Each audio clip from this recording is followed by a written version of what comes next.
Namaskar to all. Welcome to Saffron Educational and Medical Foundation, an opportunity to be your own doctor today.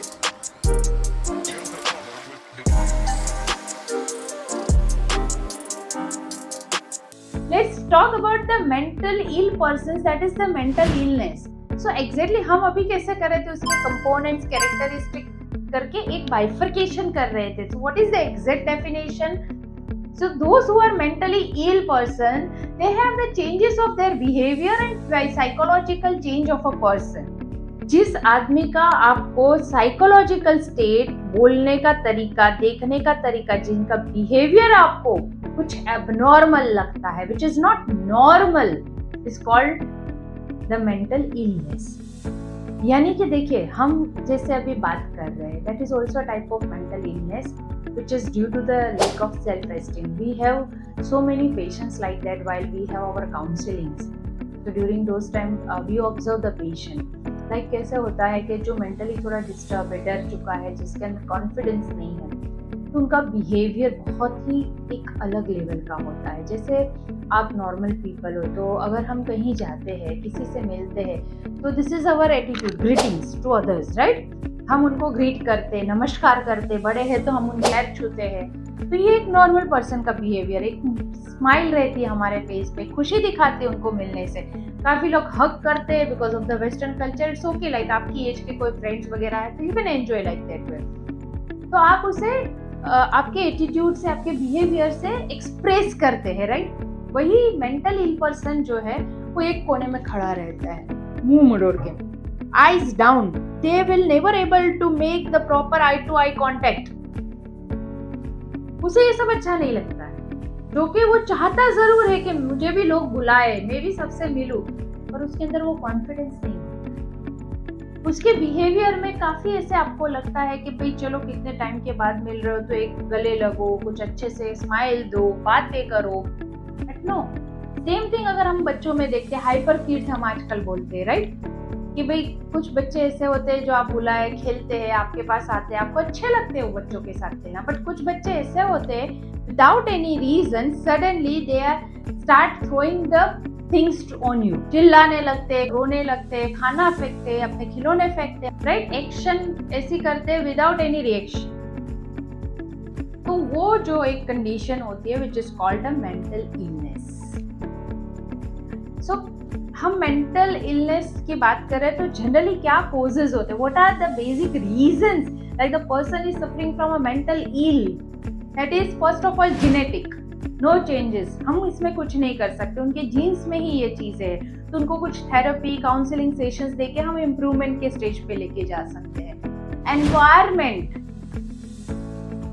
काफी लोगों के घर में आपने देखा होगा कि फैमिली अच्छी है, खाते पीते लोग हैं, अच्छे एजुकेटेड लोग हैं, लेकिन घर में शांति नहीं है. कंटिन्यूस झगड़े चलते रहते, रादर इन लॉज के साथ चलते हैं, हस्बैंड वाइफ में चलते हैं.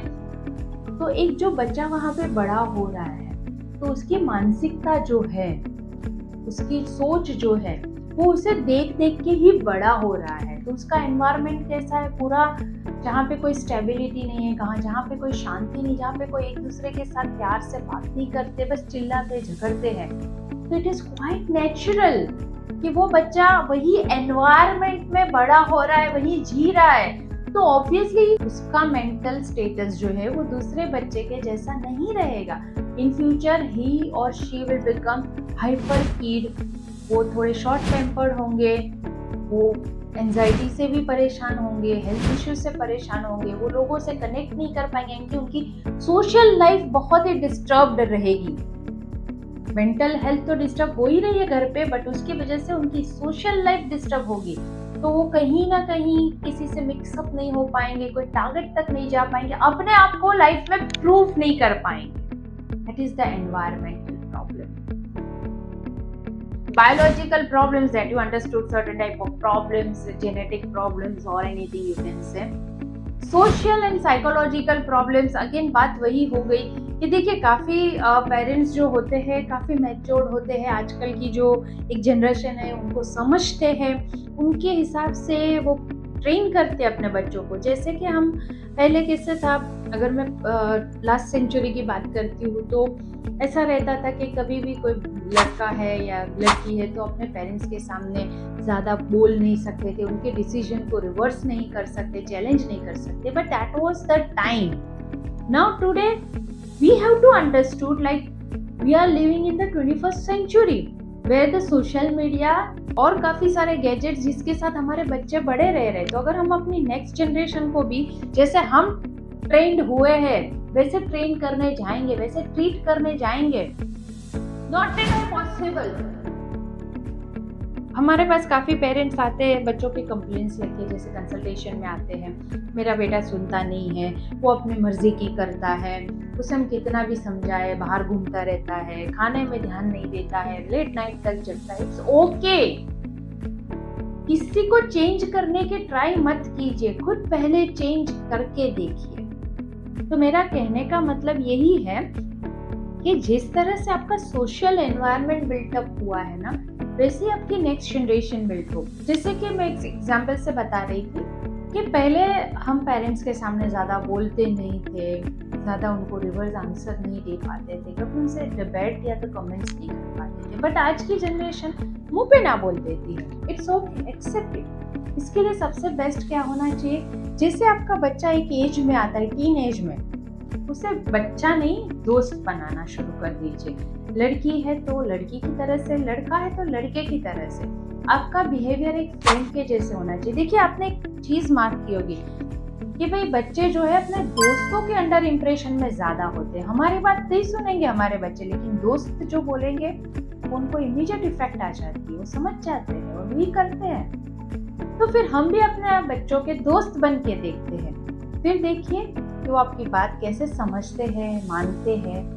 और थोड़ा सा देखिए, हर जगह एडजस्टमेंट होता है. अगर बच्चे थोड़े झुक रहे हैं तो हमें भी थोड़ा झुकना जरूरी है. बट अगर आपका बिहेवियर सोशली उनके साथ इस तरह से बॉन्डिंग में रहता है तो तकलीफें कम आती है, बच्चा गलत डायरेक्शन में कम जाता है.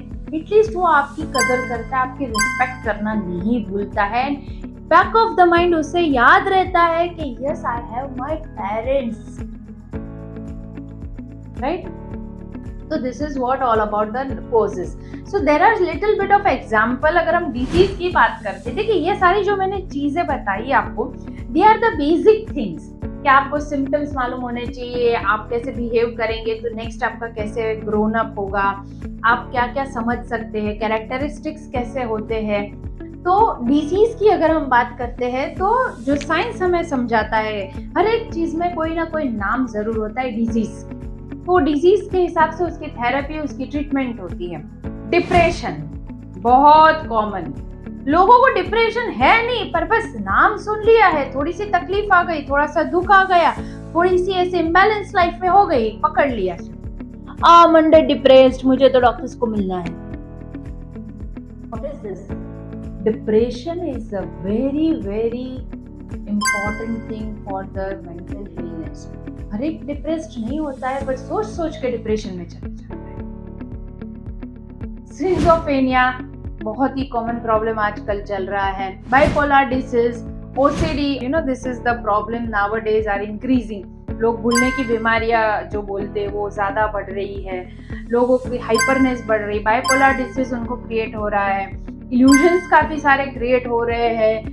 ऑटिज्म बच्चों में जनरली देखा जाता है. phobia, that is also because of certain type of environment and conditions. Anxiety disorder, shortness, short tempered हो गए, इम्पेशंस हो गए, जिसकी वजह से हमारे एंजाइटी लेवल तुरंत बढ़ जाती है, हार्ट बीट्स बढ़ जाती है. तो एंजाइटी डिसऑर्डर्स, नींद पे डिस्टर्ब आने लगता है तो इंसोम्निया क्रिएट होने लगता है. हिस्टेरिया, अगर हमारे देखिए ये सारा जो मेंटल हेल्थ की हम जब बात करते हैं तो ये पूरा जो है ना हमारे न्यूरॉन्स के सिस्टम पे काम करता है, right? So there are small neurotransmitters in our brain which creates a rhythm, a long chain of the neurons, जो हमारे मैसेंजर्स होते हैं, राइट? तो एक सिंपल सी भाषा में जब ये बोलूं कि एक तरह का केमिकल लोचा क्रिएट होने लगता है जब मेंटल इलनेस की बात होती है. तो जैसे हम हार्मोनल इम्बैलेंस कहते हैं, वैसे न्यूरॉन्स के डिसऑर्डर्स होने लगते हैं, इम्बैलेंसेस होने लगते हैं, न्यूरॉन्स की चेन जो है वो एक रिदम से चलती है, वो ब्रेक हो जाती है, कहीं ना कहीं टूट जाती है, डिस्टर्ब होती है, उसकी एक रिदम डिस्टर्ब हो जाती है। देखिए, हम जब 4 व्हीलर चलाते हैं तो एक डायरेक्शन में हमें चलाना रहता है, राइट साइड में चलाना है, लेफ्ट साइड में चलाना है, क्रॉसिंग है तो हम सिग्नल दे के बाद में उसे जाते हैं, राइट। तो वैसे ही हमारी बॉडी है कि जो मैसेज हमारी बॉडी को फ्रॉम हेयर टू टो चाहिए वो सारे हमारे न्यूरॉन्स के थ्रू पहुंचते हैं। ऐसे ही मैं आपको अभी जो बोल रही हूँ बोल नहीं सकती हूँ, हाथ ऊपर नीचे नहीं कर सकती, कोई मूवमेंट नहीं कर सकती हूँ, बट मेरे न्यूरॉन्स एक्टिव है, मेरे न्यूरॉन्स की रिदम जो है, न्यूरॉन्स की साइकिल है, जो न्यूरोट्रांसमीटर्स है वो काफी हेल्दी है, जिसके वजह से मैं जो भी मूवमेंट करना चाहती हूँ वो इजीली कर सकती हूँ। अगर मुझे हंसना है, रोना है, मुझे खुल के खड़ा रहना है, या मुझे इस तरह से बिहेव करना है, whatever you can say, that is possible because my neurotransmitters, my neurons are very healthy. They feel, I feel, and they do the exact thing what I want to do, right?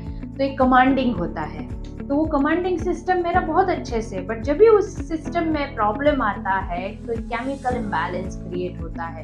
आपने काफी time देखा होगा कि एक example देती हूँ कि paralytic अचानक से आ जाता है, अटैक जो आ जाते हैं, तो वो अपनी नॉर्मल मूवमेंट नहीं कर पाते हैं, वो चाहते हैं कि खड़े होके चले, but because of that neurons की जो उनकी साइकिल मैसेजिंग सिस्टम है वो ब्लॉक हो चुकी है। There are so many other reasons, circulatory system and blockages and so many things, but एक जनरल बात कर रहे हैं, तो जो न्यूरोट्रांसमीटर्स होते हैं वो सही तरीके से होने चाहिए। वो कैसे होंगे? हमारी बॉडी में काफ़ी सारे अलग अलग हार्मोन्स रिलीज होते हैं, जैसे कि अगर मैं बात करूँ तो डोपामाइन, सेराटोनिन, ये जो सारे होते हैं चीज़, ये हमें हैप्पी रखने के लिए काम करते हैं। जो स्माइल आती है अचानक से, हम खुश होते हैं, तो ये हार्मोन्स हमेशा हमारी बॉडी में होने चाहिए, बढ़ने चाहिए, ताकि अगर कुछ नेगेटिविटी आ जाए, हम दुखी भी हो जाए, ट्रॉमा वगैरह भी आ जाए, तो we have the ability to fight against that and accept that with very cool and calmness. Hyper नहीं होना है। तो ये कभी पॉसिबल होगा जब हमारे हैप्पी हार्मोन्स जो है, हमारी जो न्यूरॉन्स है, वो बहुत ही अच्छे से काम कर रही हो बॉडी में। तो जब भी हम मेंटल हेल्थ की बात करते हैं तो how to manage that, there are different type of therapies available, like a cognitive behaviour therapy, creative therapy, psychological counselling, psychiatric medicines are there, lifestyle adjustment are there, dietary supplements are there. तो ये जो आपको ज़रूरी लगता है, आपको एक या दूसरे तरीके से उसे देखना चाहिए, उसे किस तरह से आपके ऊपर अप्लीकेबल है वो आपको समझना चाहिए। सबसे मेन है कि अगर आपको कुछ इस तरह से तकलीफ है तो आपको और आपकी फैमिली को एक्सेप्ट करना चाहिए। 90% केसेस में ऐसा होता है क्योंकि हमारे यहाँ लोग बातें बहुत करते हैं, और समाज में बातें होने लगी तो क्या होगा। एक्चुअली सबसे बड़ा फोबिया तो आज हमारे समाज में यही है। भाई क्यों? आपके घर में खाना नहीं है, आपके घर में इनकम कम है, तो क्या वो बाजू वाला देने आएगा आपको, खाना खिलाने आएगा रोज रोज, या आपको पैसा देने आएगा? नहीं ना। एक आध बार कोई हेल्प कर सकता है, बाकी तो आपको खुद को ही खड़ा होना है, खुद को ही ज्यादा मेहनत करनी है ताकि घर पे खाना आ सके, पैसा आ सके। तो अगर हेल्थ में तकलीफ आई तो क्यों बाजू वाले का सोच रहे? वो भी मेंटल हेल्थ जो हमारी फिजिकल हेल्थ से कनेक्टेड है, उसके लिए तो सबसे ज्यादा फैमिली सपोर्ट चाहिए होता है। मैं एक एग्जांपल आपको बात करती हूँ जिसके लिए हम बहुत सारी अवेयरनेस फैला रहे हैं। हम लोग काफ़ी सारे ऐसे वीडियोस बनाते हैं, लोगों को समझाते हैं। Pre and post menopause for the woman. देखिए, पहले पता नहीं चलता था ये सारी चीज़ों का, जब हम 90s में थे, उसके पहले की बात करूँ तो, क्योंकि तभी क्या होता था कि फीमेल्स ऑलरेडी बहुत स्ट्रांग होती, मेंटली, फिजिकली एंड सोशली। आजकल सोशल कनेक्शन टूट गया है क्योंकि सुबह से शाम जॉब में चला जाता है, फिर घर का काम, फैमिली को देखो, उनको बाहर को टाइम मिलता नहीं है सोशल्स में। सेकेंड थिंग ऐसा हो गया कि फिजिकल वर्क कम हो गया है, मेंटल वर्क बढ़ गया है, पर फिजिकल वर्क कम हो गया, इसलिए थकान कम लगती है। सोने के लिए या तो सर्च करो, कुछ मोबाइल में चैट करो, या किसी किसी को पिल्स लेनी पड़ती है, कोई थेरेपी लेनी पड़ती है। पहले तो काम ही इतना करते थे कि थक जाते थे, सीधा नींद आ जाती थी। प्लस पहले जो था वो लाइफस्टाइल बहुत अच्छा था। जॉइंट फैमिली में थे तो कभी हम थक गए, कुछ बीमार हो गए तो किसी और ने हमारा काम संभाल लिया, हमारी देखभाल हो जाती थी, राइट। तो हमें कभी कोई टेंशन नहीं था। बट आज तो एक न्यूक्लियर फैमिली हो चुकी है, जिसके वजह से पूरी रिस्पॉन्सिबिलिटीज अपने आप पे ही है। सिंगल फैमिली, कोई हेल्प करने वाला नहीं होता है, इसलिए हमेशा हम स्ट्रेस में रहते हैं कि भाई मुझे अपनी हेल्थ को ज़्यादा ध्यान देना है, कुछ हो गया तो कौन करने वाला है, खर्चा आ जाएगा, already we are working, we managing our budget. काफ़ी सारे स्ट्रेस के नीचे दब के जी रहे होते हैं, जिसमें रियल लाइफ तो जीना भूल ही जाते हैं। So during the menopausal period most of the females are facing the highest mental illness problem or relate with the mental health. एक lack of awareness कि अपना ध्यान कैसे रखें, न्यूट्रिशन कैसे बॉडी को दे, अपने आप को खुश कैसे रखें। जब हमारे अंदर कुछ चेंजेस हो रहे, कुछ हार्मोनल इम्बैलेंस, तो एस्ट्रोजन और प्रोजेस्टेरोन उस टाइम पे डाउन होते हैं, पीरियड्स इरेगुलर हो जाते हैं, कभी भी पीरियड्स आता है कभी भी नहीं आता है, कोई फिक्स डेट नहीं होती, इसलिए हम कहीं जाना है तो प्लान नहीं कर पाते। That is actually irritating. Heavy flow हो जाता है, किसी को क्लॉट्स वगैरह हो जाते हैं, फाइब्रॉइड्स हो जाती है, जिसकी वजह से उनको यूट्रस निकालना पड़ता है। काफ़ी सारे प्रॉब्लम्स आते हैं फिजिकली और मेंटली। अगर अवेयरनेस नहीं है तो इसे सॉल्व नहीं कर सकते। जी, अवेयरनेस मतलब इस टाइम पे आपको हेल्दी होना है, आपको पॉजिटिव रहना है, आपको खुद की प्रायोरिटी को समझना है, बाद में फैमिली सपोर्ट आपको चाहिए। खुद एक्सरसाइज अगर लाइफ में नहीं किए तो स्टार्ट। आपने एक 45 to 50 की एज तक बहुत काम किया, फैमिली को संभाला, अभी अपने आप के लिए जीना सीखिए। तकलीफ कम से कम होगी जो फिजिकल लेवल पे होती है, जो सबको होती है, बट वो तकलीफ नहीं होती। It's a stage. जैसे हम जन्म लेते हैं, बड़े होते हैं, मैच्योरिटी के टाइम पे पीरियड स्टार्ट होते हैं, वैसे ही एक एज आती है जब पीरियड स्टॉप होते हैं। सो इट डजंट मीन कि लाइफ खत्म हो गई, फीमेल जो है वो खत्म नहीं। That is the second life. जीना सीखो तभी अपने आप के लिए। That is the full time for yourself, right. तो ये सारी चीजें जो है ये मेंटल हेल्थ पे काम करती है और मैक्सिमम पेशेंट यहीं पे क्रिएट